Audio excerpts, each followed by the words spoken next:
Alors, c'est incroyable. Il y a 2 choses à écouter.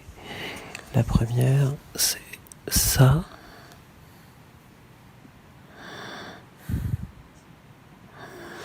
C'est donc mon psy en train de dormir.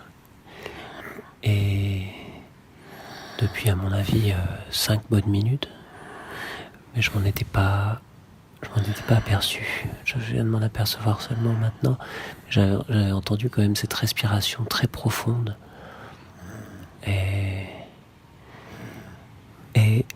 maintenant qu'on a entendu ça, il y a autre chose qui va faire un bruit un peu similaire. Où est-ce qu'il est ? Voilà.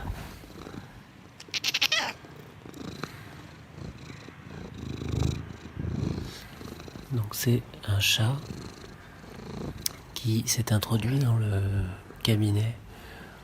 Et c'est grâce à lui en fait que j'ai compris que mon psy dormait, parce que normalement il n'y a pas de chat, donc ça faisait un moment que je posais des questions, mon psy répondait pas, je disais ah oui, vous répondez pas parce que vous voulez me faire sentir que blablabla, puis il répondait toujours pas, donc ça me renforçait encore plus dans mon sentiment. Et là le chat a miaulé et s'est mis à ronronner, donc je lui ai dit mais vous avez un chat ? Et il répondait toujours pas, et là j'ai compris qu'il y avait vraiment un problème. Donc c'est grâce au chat, et en fait ce que je me dis c'est peut-être que plutôt que de venir ici 3 fois par semaine pendant 4-5 ans, j'aurais mieux fait de m'adresser directement à ce chat, parce que ça représente quand même un sacré budget, quoi. Si je peux avoir une prestation équivalente, voire légèrement supérieure, parce que le chat en plus me répond, pourquoi ne pas le faire ? Et donc je me dis, comme j'ai pas ce chat à disposition en permanence sur moi, enfin je peux pas avoir avec lui ce type de relation, même en lui donnant de l'argent, je pense. Je me demande si je peux pas remplacer le psy par le chat et le chat par le téléphone, et simplement me laisser des messages dans le vide, quoi, comme je suis en train de le faire. Parce que c'est super cher, j'ai pas envie de dire le prix parce que j'ai honte, mais enfin je pourrais retrouver une vie normale, parce que là pratiquement tout ce que je gagne passe dans le psy, pour que finalement m'apercevoir qu'il dort. Épisode 2, la posture du psy. La psy, c'est pour les fous. La psy, c'est pour les fous. La psy, c'est pour les fous. La psy, c'est pour les fous. La psy, c'est pour les fous. La psy c'est pour les fous. Bienvenue sur Éclairage Psy, le podcast qui répond à toutes les questions que vous vous posez sur la thérapie. Vous écoutez la première série, La psy, c'est pour les fous. Je suis Jeanne Coiffard, psychologue, auteure et podcasteuse. Mon objectif, démystifier le monde de la psy, faire de la santé mentale une priorité et vous montrer que la thérapie est un outil puissant pour mieux se comprendre et avancer dans la vie. Vous avez encore des doutes ? C'est normal. Dans cette saison, je vous ouvre les portes de mon cabinet pour vous faire découvrir les coulisses de notre métier pour qu'il n'ait plus aucun secret pour vous. À travers des témoignages et des paroles d'experts, je vous offre une vision claire et sincère du monde de la psy. Si cet épisode vous inspire ou peut aider un proche, n'hésitez pas à le lui partager. Allez, on y va ?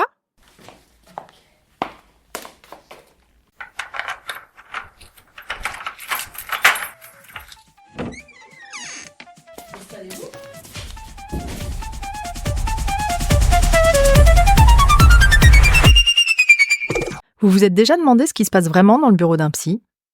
Vous connaissez sûrement quelqu'un qui se dit depuis des mois qu'il faudrait qu'il prenne rendez-vous, mais qui hésite toujours à franchir le pas. Peut-être que c'est vous d'ailleurs. On a tous des questions, des doutes, et soyons honnêtes. Un peu cette petite voix intérieure qui dit « Mais est-ce que j'ai vraiment besoin d'un psy ?» Et puis à ces doutes s'ajoute l'idée qu'on se fait du psy. Va-t-il dessiner ou regarder son téléphone pendant que je vais lui parler ? Ou pire, s'endormir pendant la séance, comme dans l'extrait que vous venez d'entendre. Mais soyez rassurés, ce n'était qu'une parodie, écrite et réalisée par Benjamin Habitant et Samuel Hirsch. Cette fiction met parfaitement en scène, et ce de manière humoristique, ce que beaucoup de personnes pensent des psys. On comprend alors que cette image du psy froid et distant en freine plus d'un à aller consulter. Mais on l'a vu dans l'épisode précédent, c'est un stéréotype. Moi aussi, je me posais toutes ces questions il y a quelques années. Difficile à croire, non ? Surtout maintenant que je suis psychologue, thérapeute agréé en LISCV et formée à la thérapie familiale. Mais ne vous inquiétez pas, je vous expliquerai tous ces termes un peu plus tard. Et tenez-vous bien, je suis moi-même en thérapie depuis 2013. Ça fait donc plus de 10 ans. Et pendant tout ce temps-là, j'ai travaillé avec plusieurs thérapeutes. Chacun avec une approche différente. Et croyez-moi, chaque tranche de thérapie a joué un rôle clé à un moment précis de ma vie. Chaque phase m'a permis de creuser un aspect particulier et d'avancer étape par étape. C'est donc aujourd'hui avec cette double casquette de psychologue et de patiente que je décide de me confier à vous dans ce podcast. Vous reconnaîtrez que je suis plutôt bien placée pour prendre la parole, non ? Je vais donc vous partager mon parcours professionnel tout en vous racontant des choses un peu plus intimes, un peu plus personnelles. Parce que oui, l'un ne va pas sans l'autre, tout est lié. C'est plutôt rare d'entendre un psy parler de lui-même, non ? J'ai longtemps pensé que ça ne se faisait pas.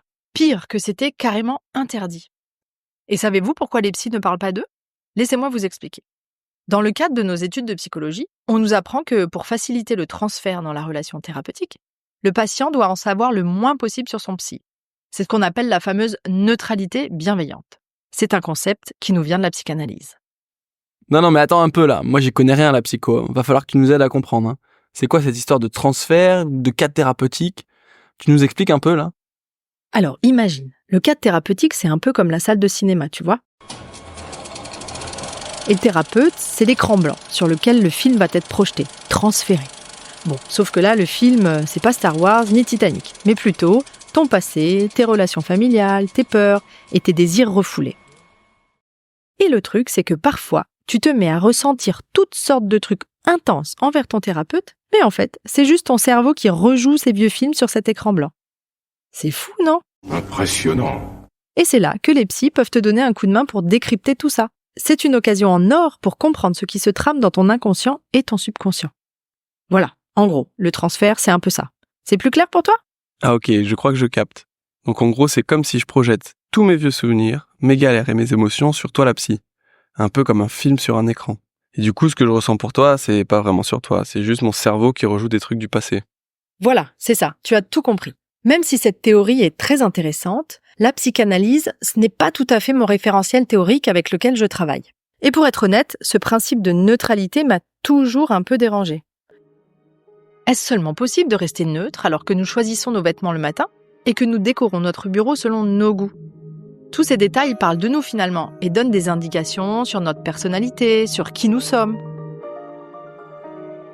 Dans l'extrait que vous avez entendu au début de l'épisode, Benjamin Habitant met en scène un psychanalyste qui se serait endormi lors d'une séance.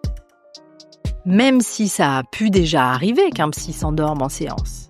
Et en même temps, j'ai envie de vous dire quel professionnel n'a pas un jour fermé les yeux sur sa chaise de bureau après une nuit d'insomnie ou un lendemain de fête. Cette façon d'imaginer les psys est un peu caricaturale et en réalité pas du tout représentative de la diversité des pratiques psychothérapeutiques. Parce que pour pouvoir s'endormir en séance, il faut que le fauteuil du psy se situe derrière le divan du patient.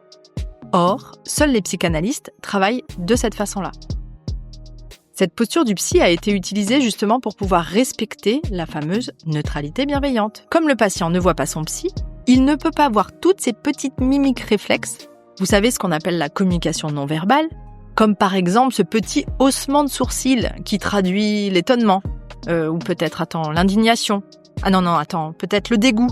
Non, c'est pas ça, la peur. Bon, vous l'avez compris. Comme ce petit haussement de sourcil peut vouloir dire beaucoup de choses, le psy se positionne derrière son patient de telle sorte à ce que son patient ne le voit pas. Cela évite les mauvaises interprétations du patient aux mimiques de son psy.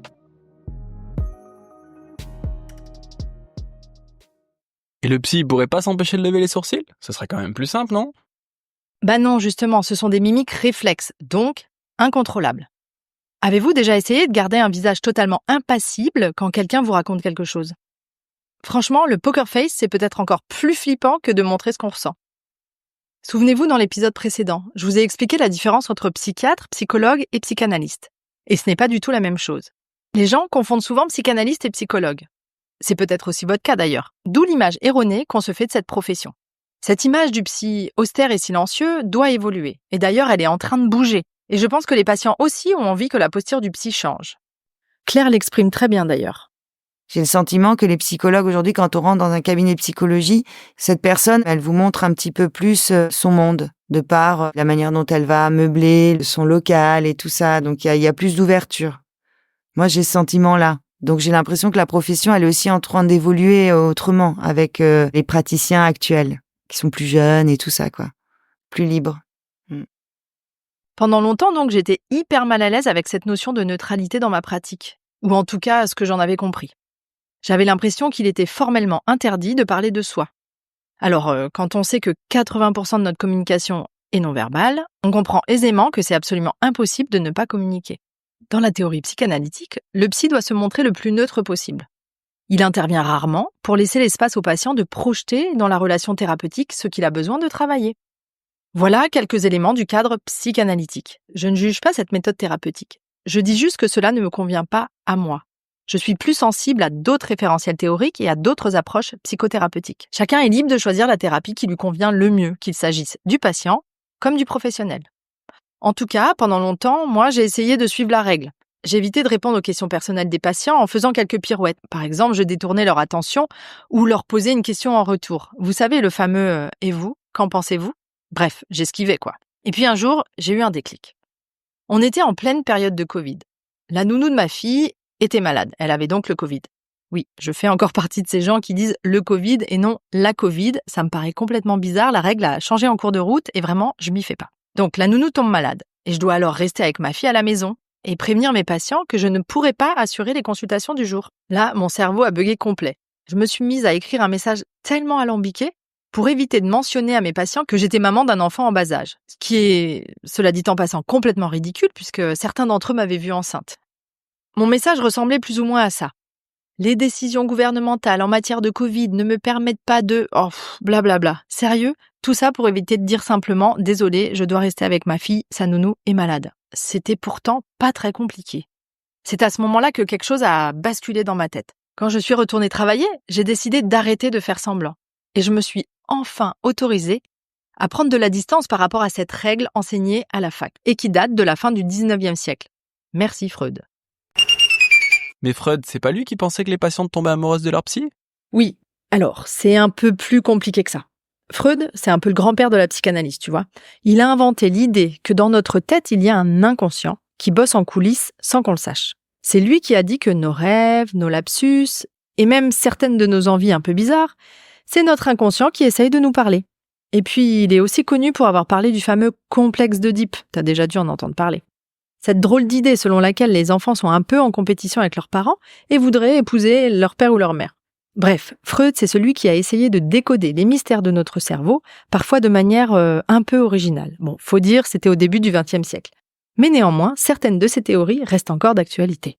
Bref, à partir de ce fameux texto à mes patients au sujet de la nounou malade du Covid, j'ai même commencé à tutoyer certains d'entre eux. Et vous savez quoi ? Ça m'a fait un bien fou. Quoi ? Tu tutoies tes patients ?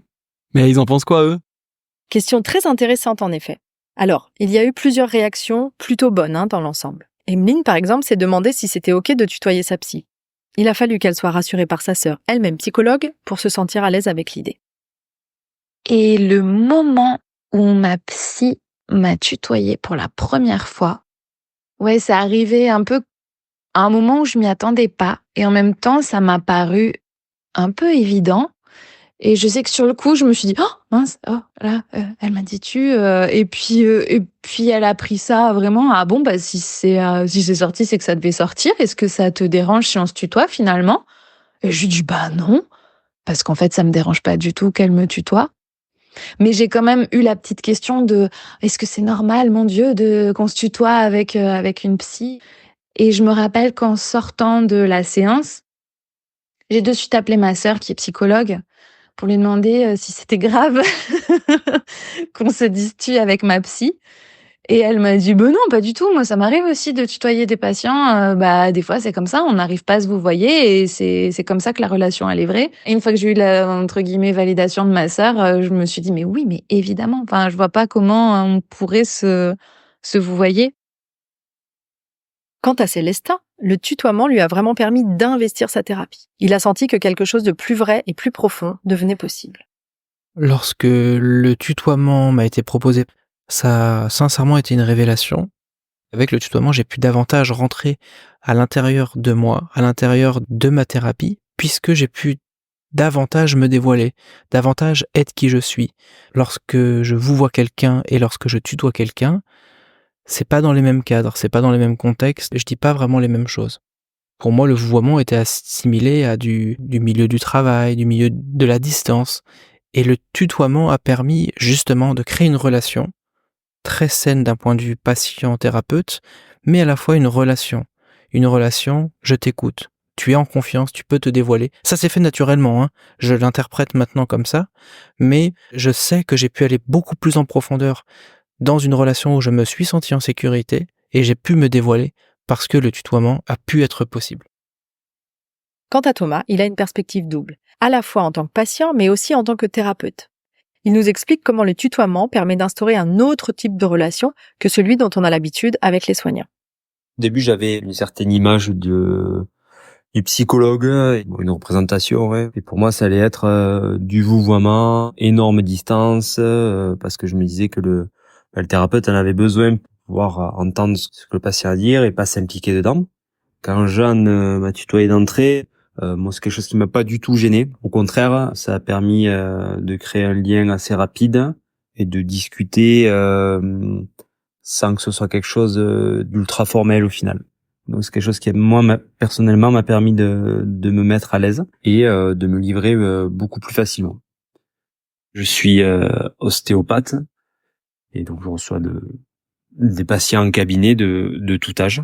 Et pour moi, c'était important ce tutoiement parce qu'il permettait aussi de rendre le professionnel de la santé accessible aux patients en fait et d'enlever cette barrière en fait de sachant et on va dire recevant ou apprenant sur ce moment-là et plus et laisser place plutôt à l'échange. Et c'est ce qui m'allait bien.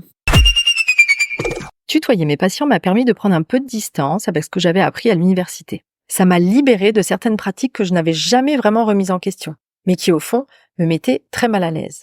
Le fait de me permettre de tutoyer m'a permis d'être plus moi-même et de créer un style thérapeutique qui me correspondait vraiment.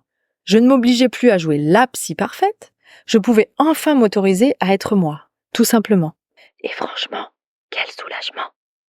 Et avec le temps, je me suis aperçue que c'était peut-être de ça dont les patients, enfin certains d'entre eux bien sûr, avaient besoin, de rencontrer une personne et non un titre.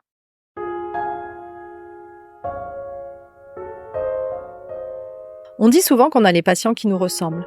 Je ne devais donc pas craindre de décevoir.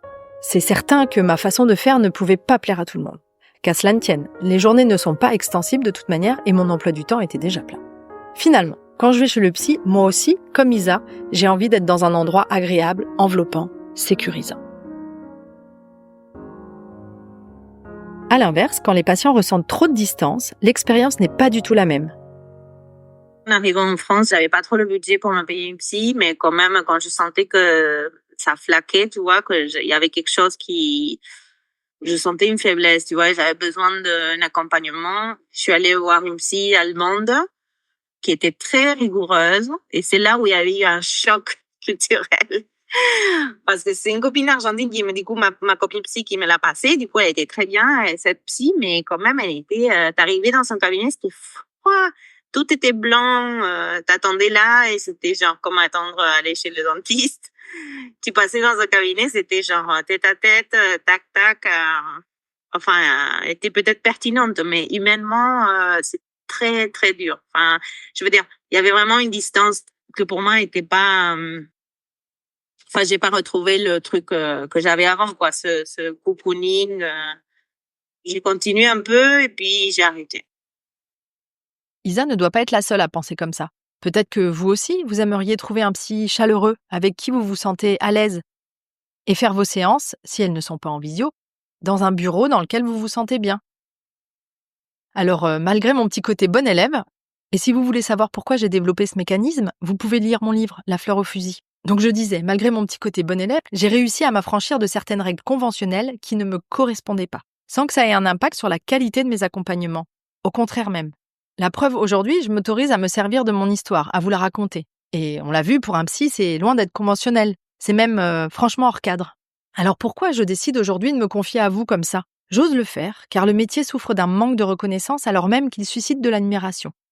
Je me sers alors de mon histoire comme point de départ pour vous parler, de manière claire et sincère, du métier de psychologue et de la thérapie.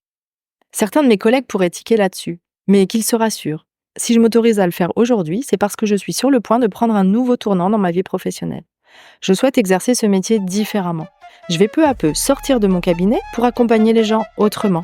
Mais ça, c'est une autre histoire que je vous raconterai bientôt. La psy. C'est pour les fous. L'épisode touche à sa fin. Mais avant de nous quitter, j'ai un petit conseil à vous donner. Si vous souhaitez entamer un travail sur vous, prenez un instant pour vous demander: qu'attendez-vous vraiment de votre thérapeute? Préférez-vous une approche plutôt distante, dans un cadre minimaliste et neutre, ou plutôt quelqu'un de chaleureux avec un bureau qui reflèterait sa personnalité?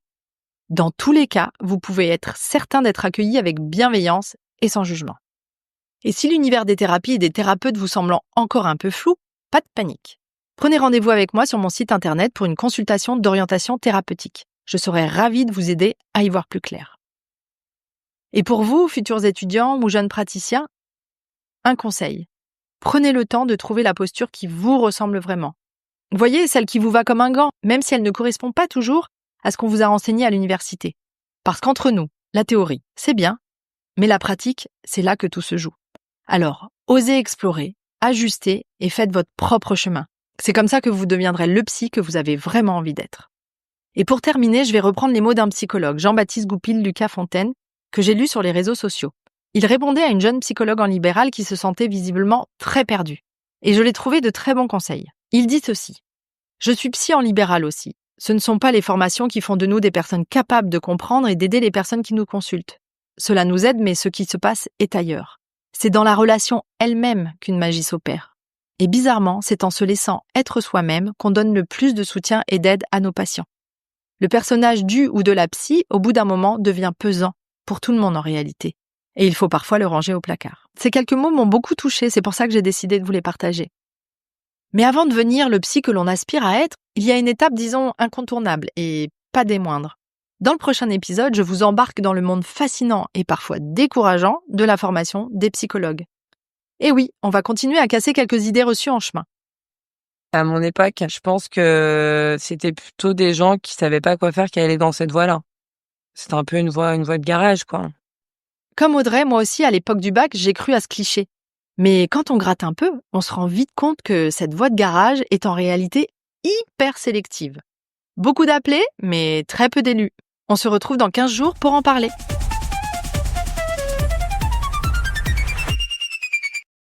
Voilà, c'est tout pour aujourd'hui. On se retrouve dans 2 semaines pour un nouvel épisode.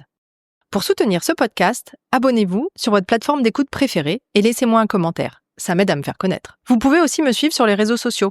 Je vous mets tous les liens en description. Au fait, je suis l'auteur d'un livre qui raconte comment se libérer de sa famille dysfonctionnelle grâce à la thérapie. Si vous pensez que ce livre peut vous aider ou être utile à l'un de vos proches, alors n'hésitez pas à vous le procurer. Et si toutefois j'ai réussi à vous convaincre de commencer une thérapie, mais que vous ne savez pas qui aller voir, réservez dès maintenant votre consultation d'orientation thérapeutique sur mon site internet. J'en profite pour remercier chaleureusement toutes les personnes qui ont accepté de participer à cette série. Le montage a été fait par Anastasia DeSantis du studio Storia. Merci pour votre écoute. À très bientôt. Et d'ici là, surtout, prenez soin de vous.